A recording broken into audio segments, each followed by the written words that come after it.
अस्सलाम वालेकुम नाज़रीन, आपका खैर मकदम है हमारे बिल्कुल ही नए प्रोग्राम में। जैसा कि आप जानते हैं, हम खालिस दीनी और तरबियती प्रोग्राम्स यहाँ पर नशर करते हैं, जिनमें हम बुलाते हैं उलमाए दीन को, स्कॉलर्स को और समाज के उन ख़ास लोगों को जो समाज के ऊपर अपना असर डालते हैं। तो इसी ज़िम्मन को मद्देनज़र रखते हुए हमने एक नई सीरीज़ का आगाज़ किया है जिसका नाम है बिज़नेस और हम। जैसा कि आप जानते हैं, इस टेक्नोलॉजी की दुनिया में बिज़नेस भी एक अलग लेवल पे पहुंच चुका है। इसी को समझने के लिए हमारे साथ मौजूद हैं फवाज़ आरिफ साहब, जो बिज़नेस एडवाइज़र हैं और इंडिया की एक लीडिंग कंपनी के साथ जुड़े हुए हैं। तो इसी सिलसिले को आगे बढ़ाते हुए जो हमारे आज के मेहमान, इनका खैर मकदम करते हैं। फवाज़ साहब, अस्सलाम वालेकुम वरहमतुल्लाहि वालेकुम अस्सलाम वरहमतुल्लाह। आपका बहुत बहुत खैर मकदम है हमारे स्टूडियो के अंदर। तो सवालों का सिलसिला शुरू करते हैं और हमारी जानकारी में इजाफा करते हैं। फवाज़ साहब, हमारे ऑडियंस को ये बताइए कि बिज़नेस एक्चुअली होता क्या है? देखिए, लफ्ज़ बिज़नेस जो है ना, एक इंग्लिश वर्ड है, एक अंग्रेज़ी का अल्फाज है, अंग्रेज़ी का लफ्ज़ है, जिसके मायने अलग अलग ज़बान में अलग अलग लोग जानते हैं और बोलते हैं। जैसे उर्दू में इसको तिजारत कहते हैं या अरबी उर्दू में तिजारत कहते हैं। कुछ लोग इसे कारोबार कहते हैं अपनी लोकल ज़बान में। हम इसे कई नामों से सुनते हैं, जानते हैं, समझते हैं, लेकिन सवाल ये है कि आखिर ये है क्या? ये किस शय का नाम है? और लोग बिज़नेस करना चाहते हैं तो उन्हें ये पता भी है कि बिज़नेस है क्या, क्या नहीं है। स्कूल में बच्चों को बिजनेस के बारे में जो तारीफ पढ़ाई जाती है, जो उसकी डेफिनेशन पढ़ाई जाती है, उसका माना सिंपल लिखा होता है कि it is an economic activity done to earn a livelihood. यानी कि एक इक्तिसादी काम है, एक इकोनॉमिक काम है जो कि किया जाता है लाइवलीहुड को, माईशत को, पैसे को कमाने के लिए। क्या सिर्फ इतना माना है बिजनेस का? एज अ मुस्लिम, एक मुस्लिम होने के साथ साथ एक मुस्लिम एंटरप्रेन्योर जो है, जो मुस्लिम कारोबारी जो है, उसके बहुत सारे सुलूक हैं, बहुत सारे उसके हुकूक हैं, राइट्स, रिस्पॉन्सिबिलिटीज और ड्यूटी है माशरे के टूवर्ड्स। और जाहिर है कि एक तरीका है लाइवलीहुड अर्न करने का, पैसा कमाने का, जिंदगी गुजर बसर करने का, लेकिन ये सिर्फ उतना ही लिमिटेड नहीं है। लिहाजा एक बहुत कॉम्प्रिहेंसिव टर्म है और इंशाल्लाह इस सीरीज में हम कोशिश करेंगे कि इस वर्ड पे रोशनी डालने की, इस अल्फाज पे रोशनी डालने की, और कैसे बिजनेस करा जाए, बिजनेस का असल माना क्या है, इसकी रूह क्या है, पैसे कैसे कमाएं, हलाल तरीका क्या है, इसका खर्च इसको कैसे करें, इसको एक्सपेंडिचर कैसे करें। क्योंकि हमें भी पता है कि आखिरत में जो 5 सवाल होंगे उसमें 2 सवाल ये हैं कि आपने पैसा कहाँ से कमाया और कहाँ पे खर्च किया। जी बिल्कुल सही। तो इंशाल्लाह कोशिश करेंगे कि इस तरीके से हम पूरी सीरीज में बिजनेस के कॉन्सेप्ट के ऊपर, इसके जो इम्पैक्ट हैं, इसके नताइज हैं, आउटकम्स हैं, उसके ऊपर इंशाल्लाह एक डिटेल बहस करेंगे, एक डिटेल डिस्कशन करेंगे। और मुझे उम्मीद है इंशाल्लाह कि नाजरीन को अच्छे से समझ में आएगा कि बिजनेस असल में है क्या। अल्लाह ताला फरमाते हैं कुरान मजीद में, सूरह निसा की आयत है, या अय्युहल्लज़ीना आमनू ला ताकुलू अम्वालकुम बैनकुम बिल बातिल इल्ला अन तकूना तिजारतन अन तराज़िम मिनकुम वला तक़्तुलू अनफुसकुम इन्नल्लाहा काना बिकुम रहीमा। कि अल्लाह ताला किसी भी आयत को शुरू करने से पहले, ज्यादातर हमने देखा है कि जहां पर खिताबी आयतें हैं, जहां पर अल्लाह ताला खिताब कर रहे हैं, तो वहां पर हमने देखा कुरान के अक्सर हिस्से में कहीं पर या अय्युहल्लज़ीना आमनू कहा है अल्लाह ताला ने, कहां पर या अय्युहन्नास कहा है कि ए लोगो, ए ईमान वालो। इस आयत के शुरू होने में अल्लाह ताला जो खिताब कर रहा है, इसकी स्पेशलिटी क्या है हमें पहले समझना पड़ेगा। अल्लाह ताला खिताब कर रहा है ईमान वालों से। किससे खिताब कर रहा है? ईमान वालों से। और अल्लाह ताला क्या कह रहा है कि ए ईमान वालों, अपने मालों को आपस में बातिल तरीके से मत खाओ। अपने मालों को आपस में बातिल तरीके से, घपले से, झूठ से, फ्रॉड से, मिसरिप्रेजेंटेशन से, गुमराह करके लोगों को मत खाओ। लेकिन बेहतर यह है कि आपसी रजामंदी के साथ, बाहमी रजामंदी के साथ तिजारत करके और अच्छे तरीके से इसे खर्च करो, इसे कंज्यूम करो, इसे इन्वेस्ट करो। ठीक है। और अल्लाह ताला इसके बाद कह रहे हैं कि अपनी नफ्सों को कत्ल मत करो। अच्छा, अल्लाह ताला क्या कह रहे हैं? अपनी नफ्सों को कत्ल मत करो। क्यों? क्योंकि इसका इंपैक्ट जहां पर पैसा आ जाएगा वहां पर फितना ज्यादा बर्पा होने के चांसेस हैं। फितना बर्पा होने का ज्यादा मौका वहां पर आमादा हो जाता है। तो अल्लाह ताला साथ साथ इसके कह रहा है कि देखो, अगर तुम ऐसा करोगे तो चांसेस हैं कि तुम अपनी नफ्सों को भी हलाकत में डाल दोगे। तो अल्लाह ताला इसलिए कह रहा है कि अपनी नफ्सों को कत्ल मत करो, माल अच्छे तरीके से खाओ, घपलेबाजी, झूठ, फ्रॉड, मिसरिप्रेजेंटेशन, गुमराही में मत पड़ो, तिजारत करो, आपसी सहमति से, आपसी रजामंदी से तिजारत करो, अच्छे से हलाल कमाओ, हलाल खर्च करो और अपनी नफ्सों को कत्ल मत करो, अपनी नफ्सों को नुकसान मत पहुंचाओ। बहुत बहुत शुक्रिया फवाद साहब। तो नाज़रीन, जैसा कि आपने देखा, फवाद साहब ने बहुत ही अच्छी बात बताई और इस सीरीज से आप पूरी तरीके से जुड़े रहिए, क्योंकि हम ऐसे पॉइंट्स को उजागर करने वाले हैं, ऐसे पॉइंट्स के ऊपर डिस्कशन करने वाले हैं जो हमको और आपको समझना बहुत ज़रूरी है। और जैसे कि फवाद साहब ने बताया कि अपने माल को गलत तरीके से ना कमाइए। और इसी ज़िमन में एक हदीस मुझे याद आ रही है कि अल्लाह के रसूल सल्लल्लाहु अलैहि वसल्लम ने कहा है कि हर उम्मत के लिए एक फ़ितना था और मेरी उम्मत के लिए फ़ितना माल है। तो आइए, इस माल को हलाल तरीके से कैसे कमाया जाएगा और इसको अच्छे तरीके से और कैसे कमाया जाएगा और इसे अच्छे तरीके से कैसे खर्चा किया जाएगा, इसी डिस्कशन को और आगे बढ़ाते हैं। फवाद साहब, जैसे कि आपने बताया कि बिजनेस किया जाए, बिजनेस करना अच्छी बात है, लेकिन अगर पैसा ही कमाना मकसद है तो बिजनेस क्यों, उसका एक आसान तरीका है पैसा कमाने का कि हम सेफर साइड नौकरी कर लें कहीं पर जाके, उससे भी तो पैसा कमाया जा सकता है। माशाल्लाह, ये बहुत एक आम सवाल है। आम सवाल में इसलिए सवाल खास है, लेकिन आम इसलिए कहूंगा कि जनरली बहुत ज्यादा पूछा जाता सवाल है कि भाई पैसा कमाना है तो जाहिर है कि हम कहीं नौकरी कर लेते हैं, कहीं जॉब कर लेते हैं, कारोबार करने की सेफर साइड भी होता है बिजनेस के अंदर। थोड़ा सा सेफर साइड पे जो कंजर्वेटिव किस्म के थोड़ा सा सेफ चलने वाले लोग होते हैं, तो वो जाहिर है कि ये सवाल पूछते हैं कि भैया पैसा कमाना है तो जाहिर है कि हम जॉब से नौकरी करके पैसा कमाएंगे। बहुत माशाल्लाह अच्छा सवाल है और इस पर रोशनी डालने की आज के दौर में बहुत जरूरत है। देखिए, एक इंसानी साइकोलॉजी है। आप एक कमरे में 100 लोग को बिठाइए, जी हाँ, उम्र का कोई मामला नहीं है, वो 18 साल से लेके यानी कि जब तक भी एक बलागत की उम्र है, 14 साल 15 साल 16 साल, उनके अंदर एक अकल आ जाए, अकल का मादा आ जाए, और आप 60 साल तक की उम्र के लोग को आप बैठा लिए और आप उनसे पूछिए कि मैं आपको 2 चीजें देता हूं, इन्वेस्टमेंट देता हूं, बिजनेस आइडिया देता हूं, या बिजनेस आइडिया आपका है, ठीक है, या फिर मैं आपको एक जॉब देता हूं, ठीक है, आप किस तरफ जाना पसंद करेंगे? शायद 90% लोग बिजनेस की तरफ जाना पसंद करेंगे, और हो सकता है कुछ केसेस ऐसे होंगे कि 100 के 100% लोग बिजनेस की तरफ जाना पसंद करेंगे। बैक ऑफ द माइंड कई बार इंसान के जहन में यह चीज होती है कि मैं अपना बॉस बनूं, मैं अपना बॉस बनूं और मेरे अंडर लोग काम करें, मैं एम्प्लॉयमेंट जनरेट करूं, मैं समाज के लिए एम्प्लॉयमेंट का काम करूं, सोशल रिस्पॉन्सिबिलिटी जो मेरी एम्प्लॉयमेंट की है मैं उसके टुवर्ड्स काम करूं, और तमाम ऐसी चीजें मैं समाज में लेकर के आऊं अपने आइडियाज के थ्रू, अपने बिजनेस प्लान के थ्रू, प्रपोजल के थ्रू, कि जो समाज को बेनिफिट कर सके। जाहिर है उसमें एक्सपोनेंशियल ग्रोथ है। जहां पर जॉब की आप बात करेंगे तो जॉब एक बड़ी कस्टमाइज्ड फील्ड है, आपके अपने डायरेक्टिव से, आपके अपने नैरेटिव से या आपके अपने हिसाब से चलने वाली चीज नहीं है। टेलर मेड जॉब है वो, बहुत टेलर मेड है, क्योंकि वहां पर आपको वही चीज करनी है, वही राह इख्तियार करनी है जो जाहिर है कि आपके ऊपर का लेवल का जो आदमी बैठा है, जो आपका बॉस है, सीनियर मैनेजमेंट है, जो आपको बताएगा वही आपको करना है। और जहां पर आपने अपना दिमाग लगाने की कोशिश की जॉब में, देखिए जॉब का एक प्रोटोटाइप है, एक रास्ता है, वो रास्ता ये है, आपको इधर ही चलना है। आप उसमें क्रिएटिविटी लाने की कोशिश करेंगे, कुछ इनोवेशन यानी कि कोई नई चीज लाने की कोशिश करेंगे कि मैं ये जॉब ऐसे भी कर सकता हूं, ये जॉब ऐसे भी कर सकता हूं। हो सकता है आपको रिकॉग्निशन मिले, आपको वक्ती तौर पे थोड़ा सा प्रमोशन मिले, थोड़ा सा अप्रेजल मिले, थोड़ी सी तारीफ मिल जाए, लेकिन तरीका मैनेजमेंट का जो डिसाइडेड तरीका है वही अपनाया जाएगा। लिहाजा काम बड़ा रेपिटेटिव, बोरिंग और बहुत ही ऐसा काम हो जाएगा कि वो दिल नहीं चाहता करने का। आदमी नया नया जोश में कॉलेज से जब छूटता है, कॉलेज से फारिग होता है, सोचता है कि मेरा कहीं प्लेसमेंट में बैठूं, प्लेसमेंट फील्ड में बैठूं, अच्छी जॉब मिल जाए मुझे, 10 15 20 लाख की जॉब मिल जाए मुझे, या 5 लाख की जॉब मिल जाए मुझे, और उस हिसाब से फिर अपनी जिंदगी में आगे बढ़ूंगा, शादी करूंगा, बच्चे पैदा होंगे, जिंदगी कमानी है। लेकिन कुछ साल बाद हम देखते हैं यही इंसान जो 23 24 22 साल की उम्र में जॉब के लिए जाता है, ढूंढता है, मशक्कत करता है, स्ट्रगल करता है, जब वो 30 की उम्र तक पहुंचता है, मैं 40 नहीं बोला, मैं 30 की उम्र तक पहुंचता हूं, चलिए और थोड़ा सा 35 की उम्र तक चलते हैं, वहां पर उसको वो जॉब बड़ी रेपिटेटिव लगने लगती है। रेपिटेटिव से मुराद ये कि रोज सुबह उठना, रोज जाना, सेम रूटीन। आप कोई काम बिल्कुल सेम रूटीन से करने लगेंगे जहां पर कोई क्रिएटिविटी नहीं है, कोई इनोवेशन नहीं है, कोई नयापन नहीं है, कोई आप उसमें नई चीज नहीं ला सकते, ठीक है, तो वो बहुत बोरिंग होने लगती है। जाहिर है फिर उसके बाद उसके दिमाग में कहता है कि यार ठीक है, टेकन फॉर ग्रांटेड चीजें लेने लगता है वो। ऑफिस भी बहुत से मैंने ऐसे लोगों को देखा है कि जो ऑफिस भी बहुत ज्यादा लाइटली लेने लगते हैं, और जब आप किसी जॉब को सीरियसली नहीं लेंगे, किसी काम को सीरियसली नहीं लेंगे, तो उसके इंपैक्ट, उसका रिपरकशन, उसके नताइज में आपको जॉब से निकाल दिया जाएगा। आज दुनिया की सबसे बड़ी कमजोरी और सबसे बड़ा इशू, चाहे आप मगरिब की बात कर लें, वेस्ट की बात करें, या आप मशरिक की बात करें, ईस्ट की बात करें, या नॉर्थ साउथ कहीं की बात करें, दुनिया का कोई मुल्क उठा लीजिए, जॉब सिक्योरिटी खत्म हो चुकी है।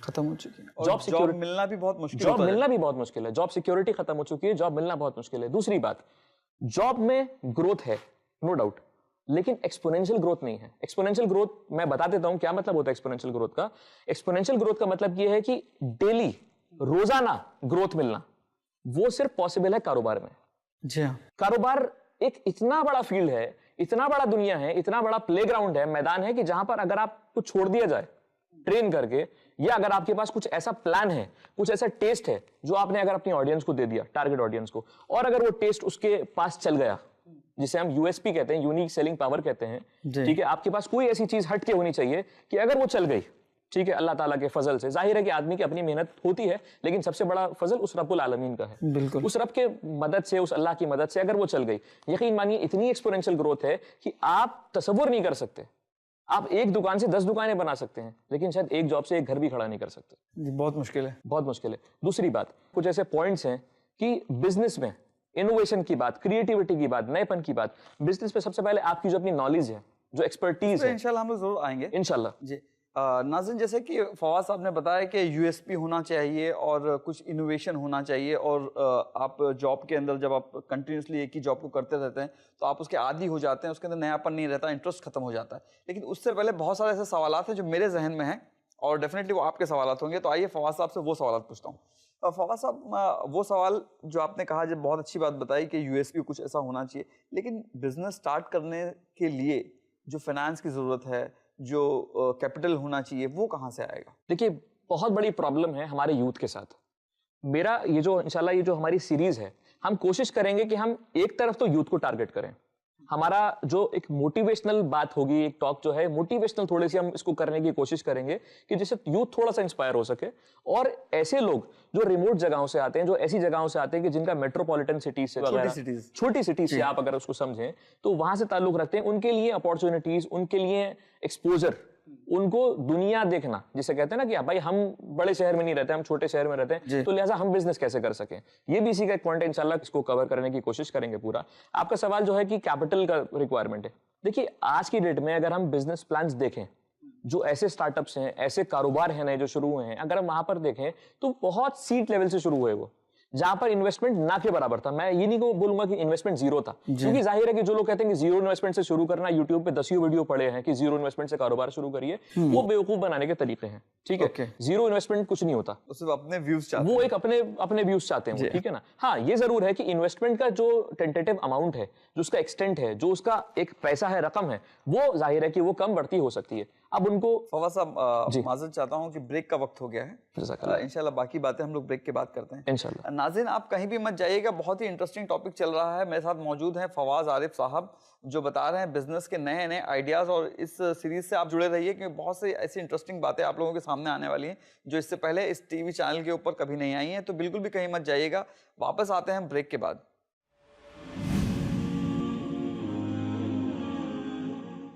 नाज़रीन, आपका खैर मकदम है हमारे बिल्कुल ही नए प्रोग्राम में बिजनेस और हम। हमारे साथ मौजूद हैं फवाद आरिफ साहब, हम उनसे बात कर रहे हैं बिजनेस आइडियाज़ के ऊपर। तो आइए जो सवाल और जवाब का सिलसिला और जो फवाद साहब बता रहे थे उसी को कंटिन्यू करते हैं। फवाद साहब, ब्रेक के बाद आपका खैर मकदम है, और आप बता रहे थे जी, ब्रेक से पहले बात चल रही थी कैपिटल के बारे में, कि कैपिटल का जो पैसा लगाने का है, जो रकम से कारोबार शुरू करने का है, उस बारे में। देखिए, शायद एक बहुत बड़ा चैलेंज है जी उन लोग के लिए, उन एंटरप्रेन्योर्स के लिए जो बिजनेस शुरू करना चाहते हैं। मेरे पास बहुत सारे ऐसे लोग आते हैं कि बहुत अच्छे अच्छे बिजनेस आइडियाज हैं खालिद भाई, मैं आपको जो बताऊं, और यकीन मानिए उनमें बहुत पोटेंशियल है। लैक कहां करते हैं, मात कहां खाते हैं, वो प्रॉब्लम है पैसा।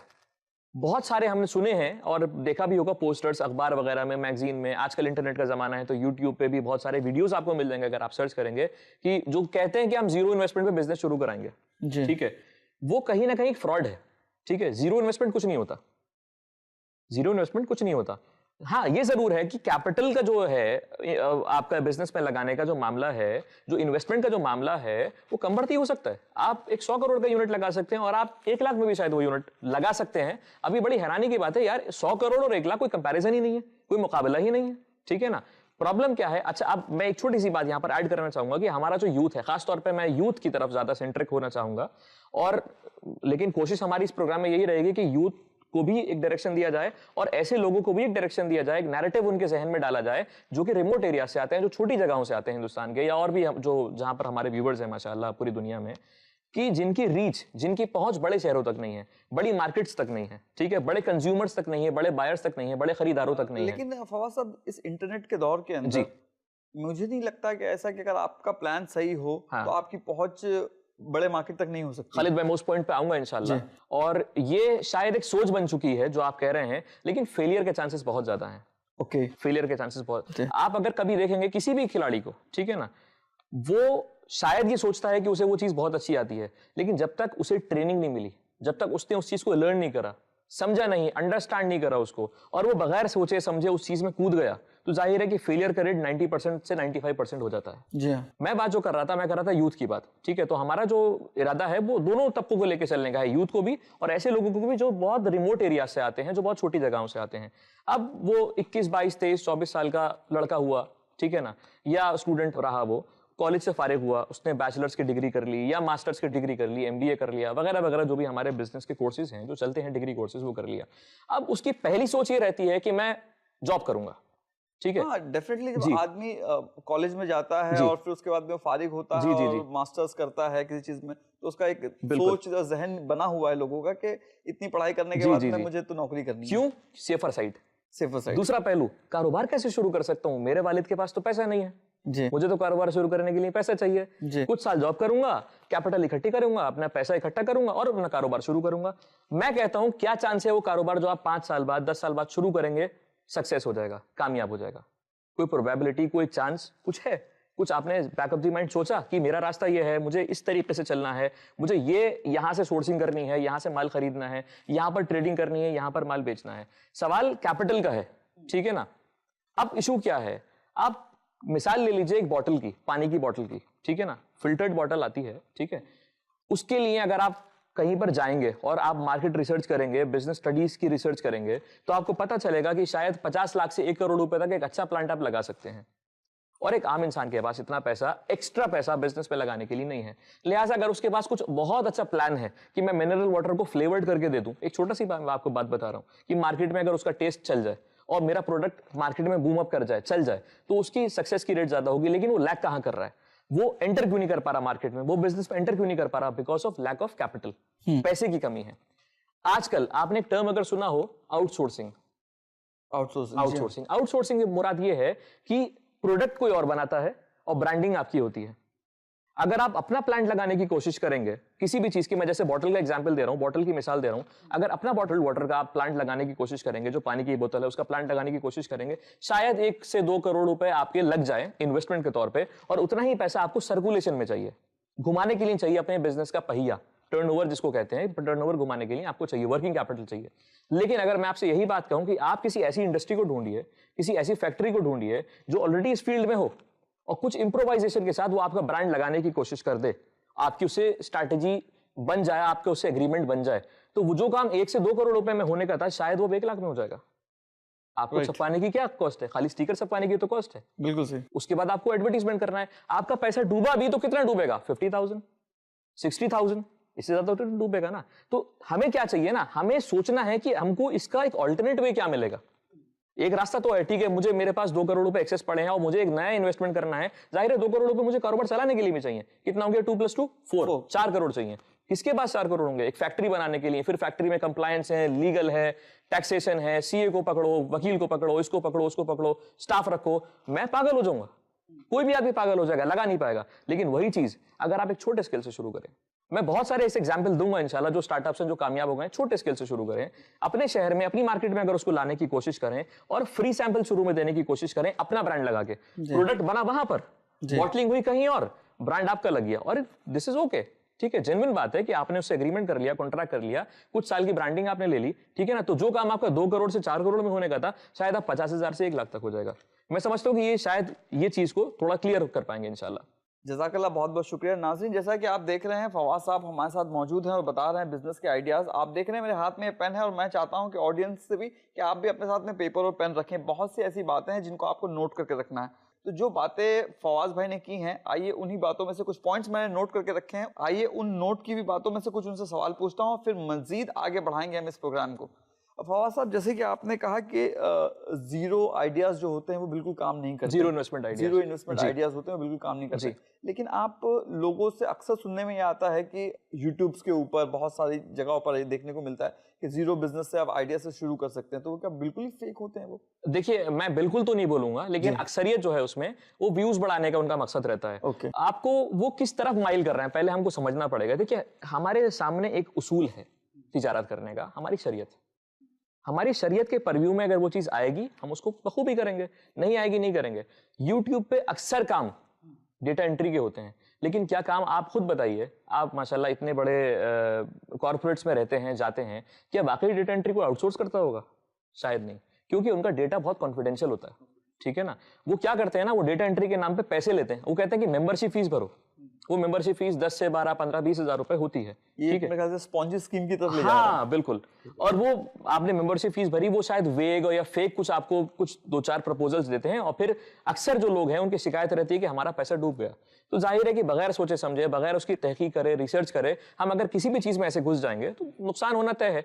दूसरी चीज, मैं अपनी बात मुकम्मल करूंगा, दूसरी चीज जो अक्सर हमने देखी है, यूट्यूब के ऊपर या इस जैसी और दीगर जो जगहें हैं, चाहे मैगजीन्स हो, चाहे न्यूज़पेपर हो, या ऐसे कुछ बहुत सारे पोस्टर्स हम देखते हैं, अक्सर देखते हैं रेलवे स्टेशन पे या और पब्लिक प्लेसेस पे, वो मल्टी लेवल मार्केटिंग की तरफ माइल करते हैं। वहां लिखा नहीं होता कि this is multi level marketing, ये मल्टी लेवल मार्केटिंग है, लेकिन 15 दिन में करोड़पति बनी है, 10 दिन में लखपति बनी है, ऐसा आपने देखा होगा, अक्सर है। ठीक है, दिल्ली ले लीजिए, बॉम्बे ले लीजिए, कहीं पर भी अक्सर ये चीज देखी होगी हमने। वो क्या करते हैं ना, वो आपको बड़ी बड़ी जगह पे बुलाते हैं, बड़े बड़े होटल्स पे बुलाते हैं, 5 स्टार होटल, 7 स्टार होटल, वहां पर बड़ी बड़ी कॉन्फ्रेंसेस करते हैं। दिस इज मार्केटिंग स्ट्रैटेजी, ये उनकी मार्केटिंग स्ट्रैटेजी है। जी, बहुत शुक्रिया।